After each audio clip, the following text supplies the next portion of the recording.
Oh, hey, I was just reading a more realistic Russian tale than any adaptation of Anastasia is, really. Yeah, that's right. Russia did the Turtles Meet Batman way before it was cool.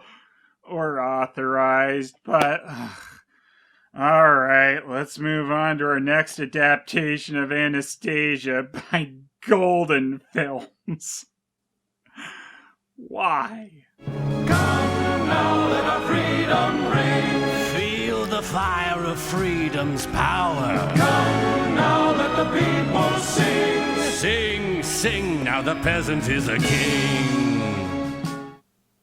Why do I have two of these again? Alright, there are kind of three different levels to Golden Films releases. First, you have their earlier releases with Good Times, or put out as American Investment Corporation, which are probably some of their best, even if they did have that haphazard scoring going on with, like, Little Mermaid. I wish I had known that their first Beauty and the Beast was like Golden Films' pinnacle. Plus, it did give us a certain old individual that everyone loves. Whoa, whoa, whoa, this a beauty in the ass wipe or something. Tale as old as... Oh shit, that's the other one. Who gives a fuck? Gonna go piss on those flowers.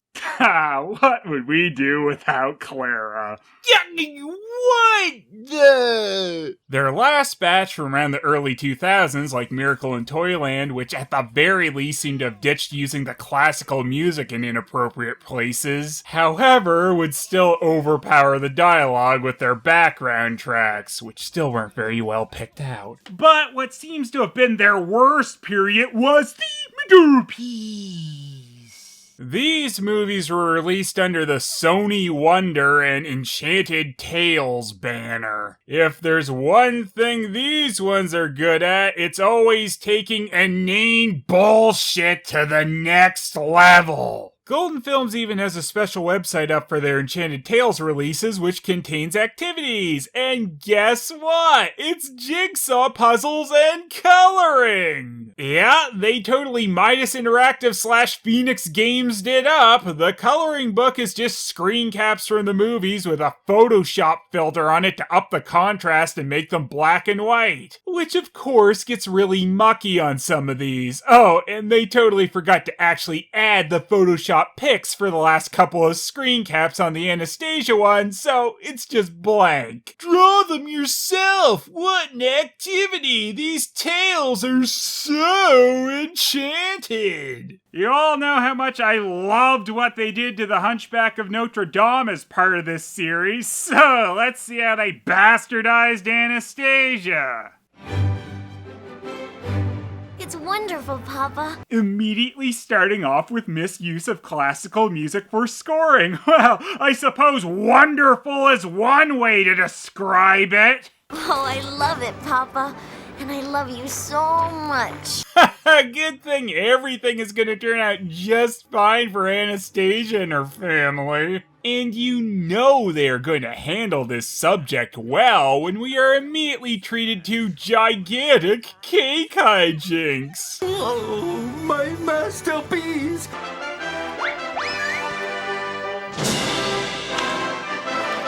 Some believe it was this chef who orchestrated the shooting of the Romanovs to avenge his cake. That's awkward because they're real people. But when you put them in goofy fairy tales with wacky sidekicks, I begin to question what reality even is anymore. I wish we can always be together and happy. And I also hope that there's never a takeover of the country and that I end up being the sole survival of a royal execution. Come with me, and we'll run like the wind. Oh yeah, that's a little girl's voice for sure. The never-ending circle of family and friends are the blessings that will live for all of time. These songs are just terrible. Seriously, the tunes in UAV's Secret of Anastasia are at least a little catchy compared to this crap. The hills are dead with the murder of music.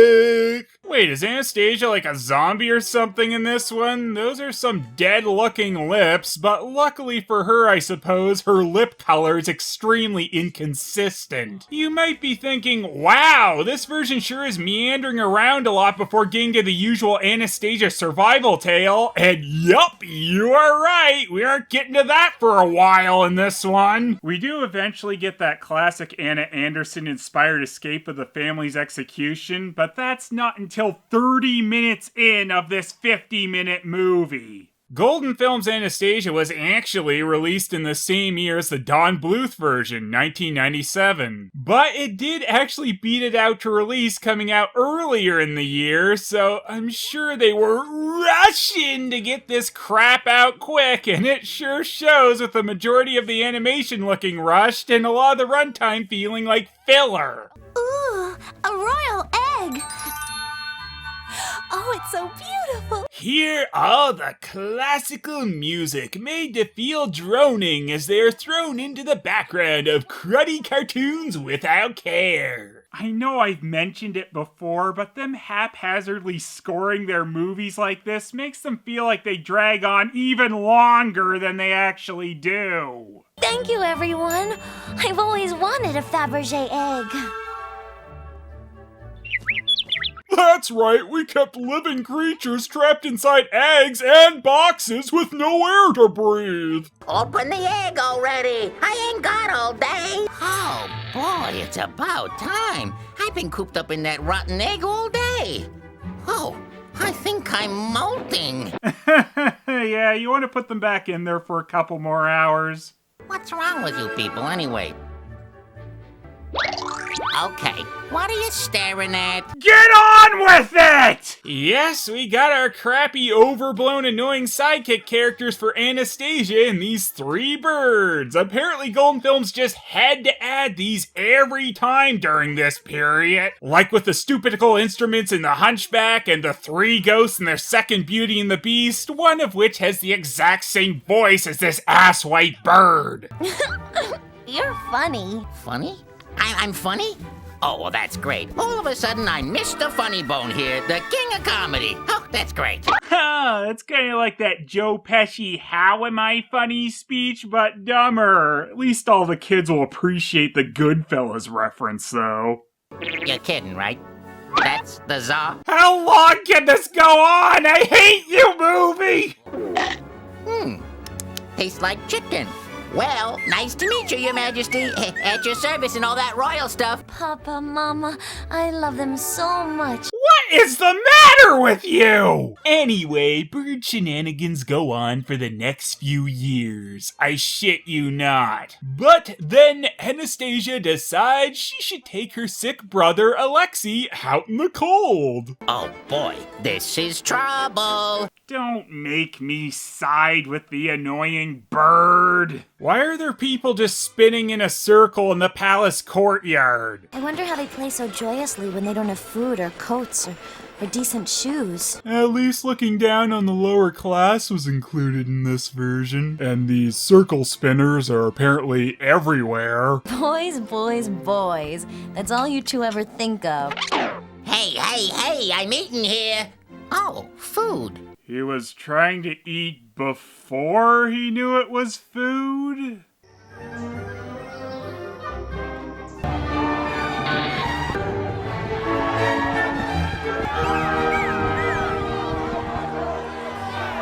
Yeah, you still gotta try a little less with your gas to get to beauty levels, Annie, but I don't know what you expected to see in the tavern. Drunk people in a bar! However, while drunk Rasputin is kinda off, I never knew that he also had a drunk dog. Oh boy, the Bolsheviks' night out. What a party! Bolsheviks party, get it? Kids be loving the drunk dog humor. Rasputin's design in this is very odd. The lines around his eyes look like glasses. I seriously wasn't sure if he's supposed to be wearing some or not through a lot of this movie. However, Rasputin was always known for his mismatching eyebrows. Anastasia, we've been looking for you everywhere. Come with me. Your father wants to see you. Thanks! Come on, let's go! This is just so lazy, I can't stand it. Golden Films apparently thought just random cartoon sound effects would fix the lack of mood they gave anything by not caring how they jammed in their background tracks with no rhyme or reason to them. It's just such a cluttered mess when the dialogue and actions, music, and sound effects are all pulling the thing in a different direction, so the viewer's self-defense mechanism kicks in, making you tune out. This movie almost defies you to try and watch it. If you dare try to pay attention, you'll pay for it.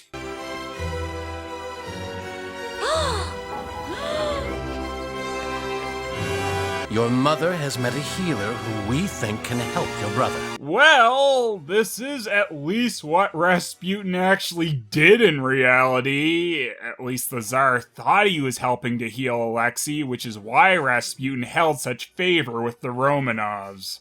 You say you can cure my son? Well, get on with it, man. Is my son cured yet? I can't believe he isn't cured yet. Boring!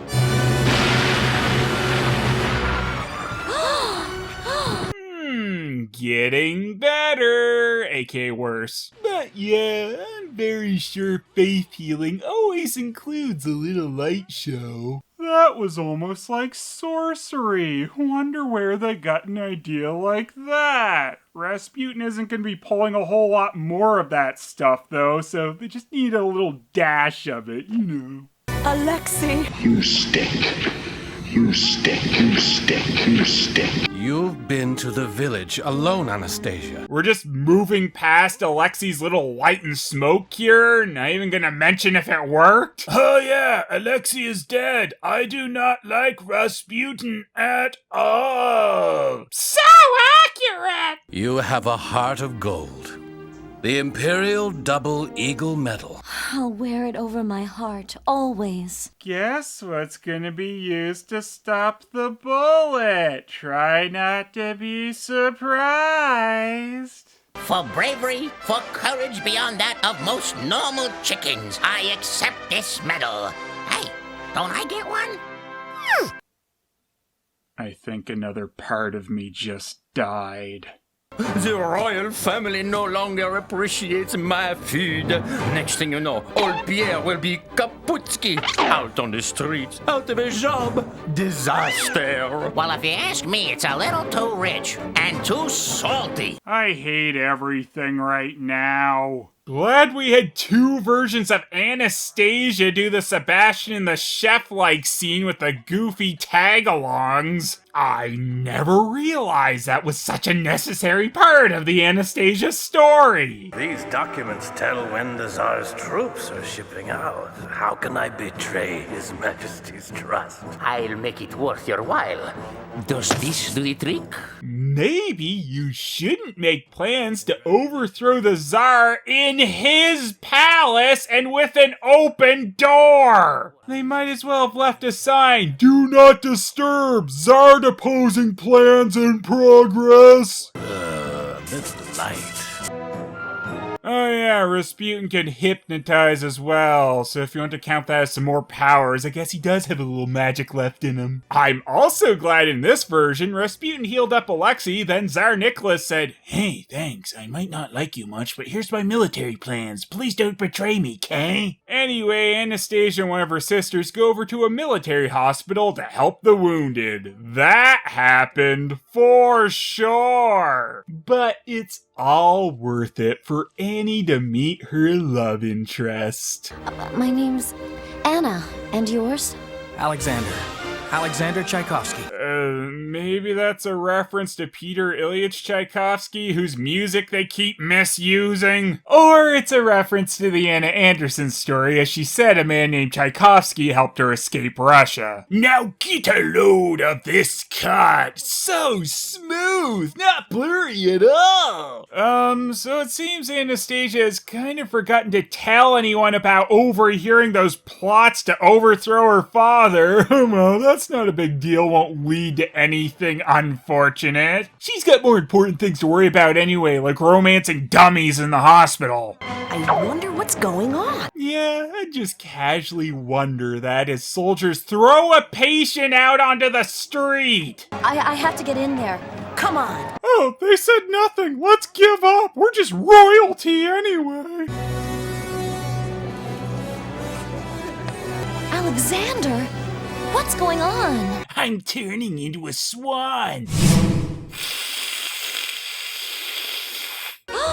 The Bolsheviks are clearing us out. The nuns have given us peasant clothes so they won't know we're soldiers of the Tsar. What? That's not an issue. You can wear the uniform of the deposed Tsar for like 20 years and no one will care at all. Where will you go? Shouldn't you be a little more concerned about you and your family's situation if they're trying to hide their allegiance to your father? All my family is gone, except for old Uncle Boris. Maybe I'll visit him. Maybe not. Then again, maybe not. Will I ever see you again? No, I'm shrinking. Freedom for the people and imperial clothing. Death to the Tsar! And now, let's just react to something that clearly wasn't put in. Good thing it was really easy for Anastasia and her sister to get back home through that little rioting crowd over there. The people are revolting everywhere. I wonder what happened to Alexander. Priorities, Annie! Oh, they gave Alexander peasant clothes so they could not wear them. He's smart. Where in the world did she get this? Anastasia? Princess Anastasia! I seriously thought he had figured that out a couple scenes ago. Well, he's even exceeded my expectations for his stupidity. She's the daughter of the Tsar, isn't she? I finally find the girl of my dreams, and I'll never be able to marry her. Because I'm just a peasant. I mean, unless her father gets deposed, I can only hope. But oh man, here we go with the super accurate Rasputin leading the people in their charge to overthrow the Tsar. Rasputin was murdered well before the deposing of the Tsar, and it happened because people were angry with how much power he held with the royal family. So yeah, basically this is 100% correct. Now we get to see a variety of absolutely horrid crowd shots. I mean, seriously, look at this! Look at this! We sure do love having the palace stormed! Ah, we died as we lived, stupidly! At this point in the movie, they spent so much time with the entire Romanov family, you almost think they're gonna have them all survive somehow. But nope, that'd be historically inaccurate. We wouldn't want to add one more thing to the pile. The Tsar has been toppled! The people rule! You're free to go! You are no longer part of the Tsar's army! Yeah, Russian Paul Revere riding around to say the revolution is coming seems like a plausible depiction of how these events went down. They also had the calmest looting ever. What'd you do today, honey? Oh, not much. I helped overthrow a Tsar. Got a free painting out of it, too. Time for action, Alexander! As he pulls a classic uniform switcheroo. Luckily for him, none of the other soldiers stationed with this guy's pretending to be ever actually looked at his face before. A true revolutionary.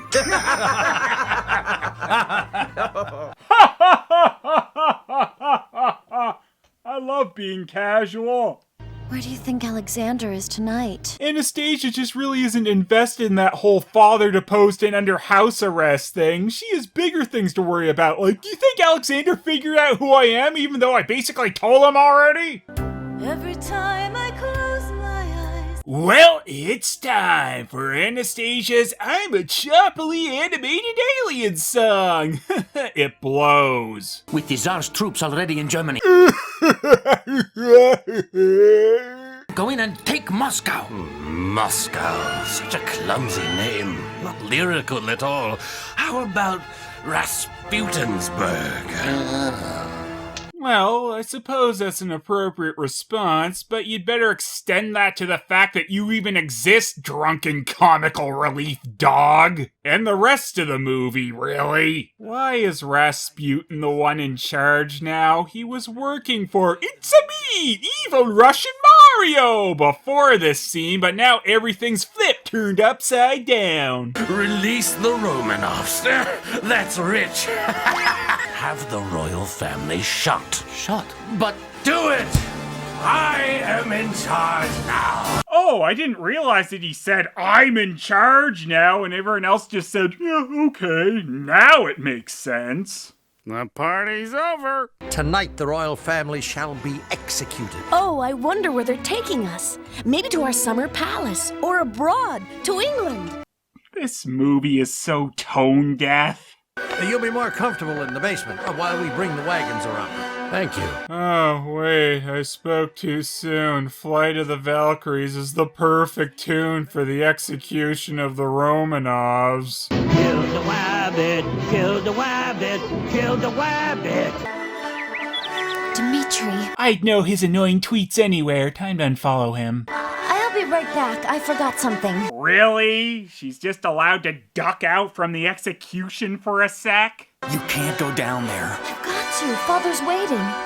Meet me outside. In a few minutes, we can finally be together. No, don't. I tried. It's just life and death. No need for Alexander to really insist in this case that Anastasia not go down there. Come now, comrades, taste your freedom. Russia is ours. Now savor the power. I'm not mad, I'm just disappointed. But hey, look, more cruddy crowd shots, and even managed to make them jumpy. What a treat. These are the faces of people happily liberated, totally not dead inside at all. However, I am really impressed with Rasputin's walking in place here as they break into the palace they already have control of. Sing, sing, now the peasant is the king. Now Rasputin is the king. You just overthrew your king equivalent. The whole point was they didn't want another war! Suffice it to say, they did not overthrow the Tsar, then make a new person Tsar. Especially someone already dead. The Tsar is dead! That's the movie's first real confirmation that the execution did in fact go down, by the way. They just thought throwing us into a Rasputin, we are free from the Tsar, now I'm the Tsar song first was better to keep with this movie's horrid pace. Long live Rasputin! Fools, shut up. I'll take this one and meet you in the forest. I appreciate it, comrade.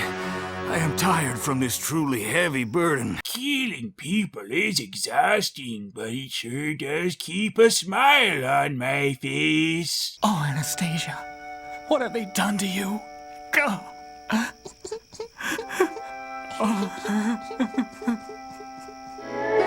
I want wings.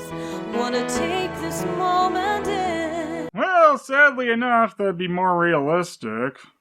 In some of the Anastasia Survive stories, it goes that one of the soldiers took pity on her after realizing she wasn't dead, so I guess that's maybe what they're trying to reflect here with Alexander dressed as one of the soldiers. That's probably giving them too much credit. So the dumbass and the birds eventually realize what the movie obviously telegraphed a lifetime ago, and that was that the metal caught the bullet meant for Anastasia. This is one of the other few things in this horrid little cartoon that actually does reflect reality, as the Romanovs had sewn into their corsets jewelry to try and hide it from their captors. And yeah, it did actually apparently repel some of the bullets at first. Oh no, Anastasia's a fraud! This is Rasputin's daughter! Who are you? Where are you taking me? Don't you remember your family?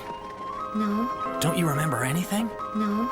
Amnesia-stasia! That seems like a necessary thing to tack on. Now, I don't want to shock you guys, but there is a particular other telling of the Anastasia story that has an amnesia plot. Let me see now. Where I put my shoes? I know I had them here somewhere. Tone whiplash? What's that? So yeah, the double A's are heading off to live it up with Alexander's Uncle Boris, who has the power to go super cockeyed God super cock. Oh, forget it. Oopski poopski.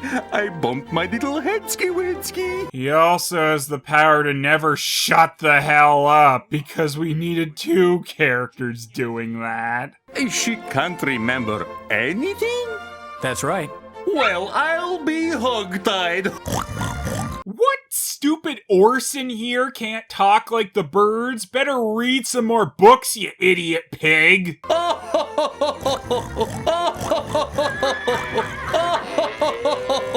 I appreciate you putting us up, Uncle Boris.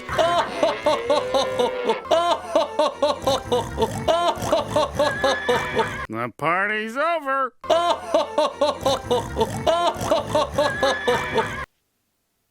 Listen, Chubby, she's with me.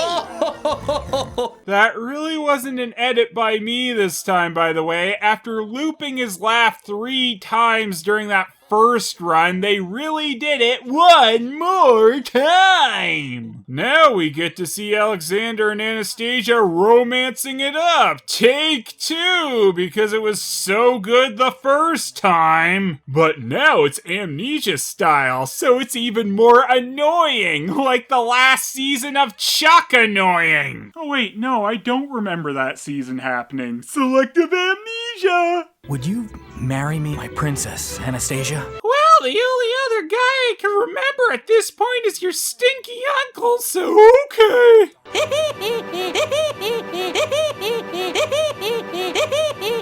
Alexander. Take this woman. Anna! Anderson! Oops.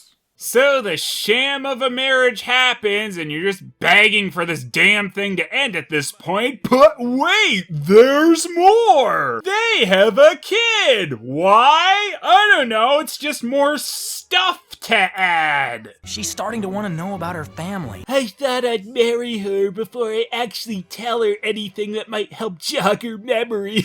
Priorities! At least Alex is thinking of it now, only a few years and 1 kid later. The double A's go on a little trip back to Russia in the now boarded up palace, because that wouldn't be an ill-advised little trip at all if anyone recognized her in Rasputinburg. But those stupid eggs which were dropped when Alexander saved her and just no one ever thought, hey, I could probably sell those, are what jogs her memory. Guess the birds that were actually inside those eggs weren't quite as memorable. I remember everything now. The end! And I'm not joking either. They totally ignore the fact that Anastasia getting back her memory would mean she just remembered her family was murdered. They just act like this is a happy moment and roll right into the credits with a song. Wait a second, screenplay by Libby Hinson and Charles Martinet? The voice of Mario Charles Martinet? Yup, apparently so. And on IMDb, this is the only thing he has a writing credit for, so oh, mamma mia. That bit of strangeness aside, and if the rest of the ill thought out things in this movie weren't enough for you, don't forget we just totally left Russia in control of Rasputin. There's no resolution for that. It's just like they ran out of movie. If only they had used their runtime to actually resolve the story instead of just having obnoxious jackasses never shut the hell up and watch the Romanovs meander around. Come now, comrades, taste your freedom. There is no more Tsar of reviews. Now I am the Tsar of reviews. I must be stopped. No.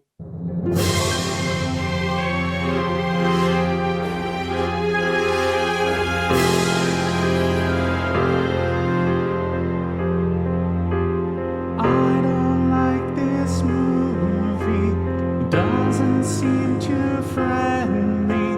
These monsters seem so fake. My nerves, they're gonna break. Please don't let me down.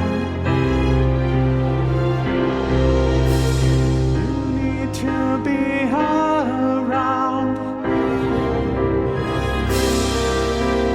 Grab that running one up and blast that scene a new one.